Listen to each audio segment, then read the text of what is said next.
Hi, this is Mr. Mefford, the friendly neighborhood history teacher. I just wanted to make a quick video for my 7th and 8th grade history students about how to digitize the hard copy handouts and worksheets that we do in class so that they'll have them online or in the cloud as they put together their website over the course of the year or their digital portfolio.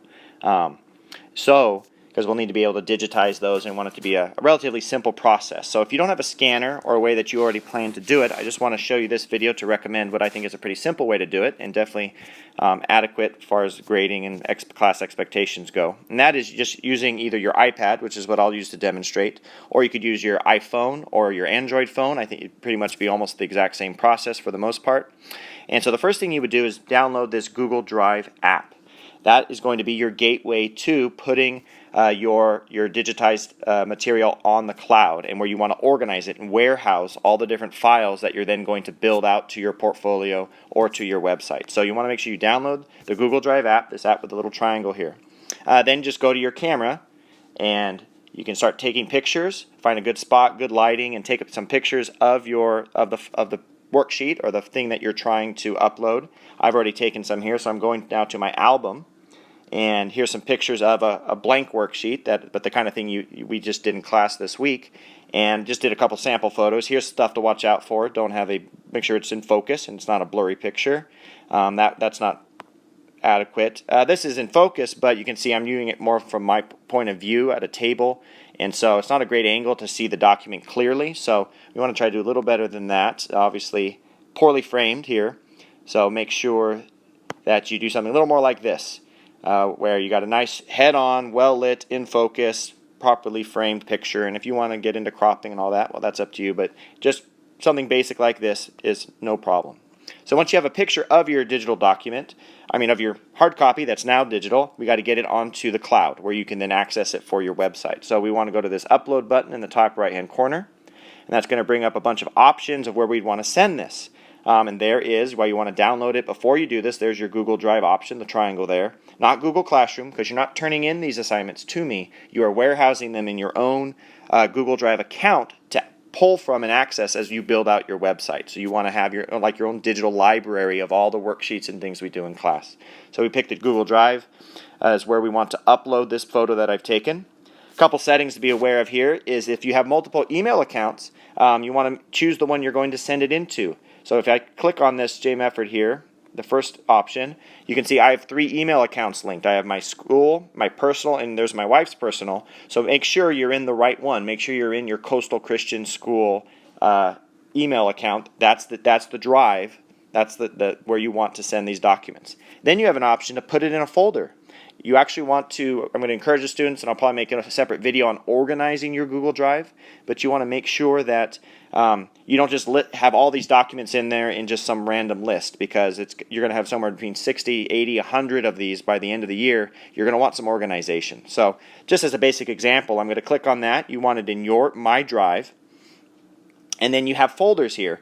And you can make new folders, and again, I'll get in that more detail, but you can always just create a folder where you want this to go. I'm going to go ahead and make one called US. Let's see if I can. US History 8. So this is like an 8th grade class, real basic. So US History 8, I want to save here. Now I go back. Now from the top right is where I actually click Upload. And it said it failed, so we're going to try it again. Upload. Google Drive. I want it in the J Mefford there account under the folder US History 8. Save here. Upload. Not sure why it failed the first time, but there you can see it's now been added to the cloud. So now what was a worksheet that we did in Classroom, I now have not only a photo on my iPad, but I have a photo in my drive that I can access from anywhere. So if we don't check to see if it's there, I can close out of my photos, go into my Google Drive. Here's my Google Drive. If I refresh, there's that folder I created, US 8. If I click on that folder, here is my picture. And it's not coming from my iPad, it's now coming from the cloud. I can access this anywhere and go on to make different links and various things. And another video. So one final step that you might want to consider is, notice the name of the file, img0015 .jpg. You're not going to want your files called that because, again, you're going to have a lot of these, and we're going to want to be able to identify them quickly. So once you get the file, if it's a photo in this case, you want to rename them so that it's something that actually means something to you. I'd leave the suffix JPEG there, but this might be something simply as we did this thing this week called the dictionary game. So dictionary game. And I'll get into naming things with your students as we move along, because linked with whatever we're doing during that week, but this is just really generic. We're just talking about renaming. But renaming things, it's really important to name your files. It's super important in terms of digital house cleaning and organization to give your files a recognizable name, just like we wanted to put it in a recognizable folder so we know where things are, because they can definitely get lost.